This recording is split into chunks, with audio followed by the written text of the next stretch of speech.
All I hear is talking, I don't sweat that. If they don't trust me either, I respect that. The she be down the ride, oh, I bet They're going, that. are you turning Waste Management into a smaller, smarter company? I mean, it's never been your footprint to get smaller, but you could argue that that is what's going on. Well, you know, Jim, I got to tell you, we're not here to create an empire. We're here to create shareholder value. And if we can create shareholder value by being a smaller company, that's exactly what we'll do. Now, tell me about your non-management workforce. How many of them are there, and are they unionized? Yeah, so you know, we start with the drivers, right? I mean, and so when you look at our drivers, we will run about 20,000 routes every day. So we have about 22,000 drivers.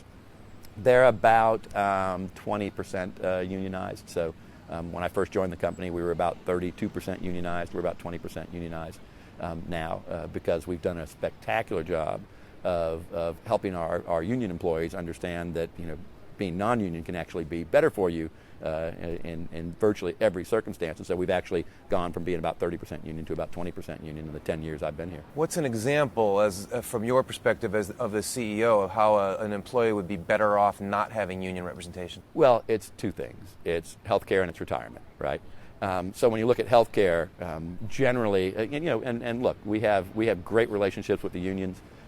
There is a need for unions. There's You have great relationships, but they can't be too happy about a 12 percentage point decline in union representation. Well, when you think about what's best for the worker, they should be happy about it, right? Because basically what we're doing is we're taking health plans where we could be more efficient, right? And we're getting better health plans, and we're getting retirement plans where we can be more efficient, and we're getting better retirement plans. You know, there's been a lot of discussion from UPS to one of our competitors, Republic, about the Central States pension that is basically bankrupt. And so you've got workers that long term may not see the money that's been put in for them. We got out of Central States a number of years ago. We took a very concerted effort to say we want to make sure that our employees are going to get the retirement they deserve.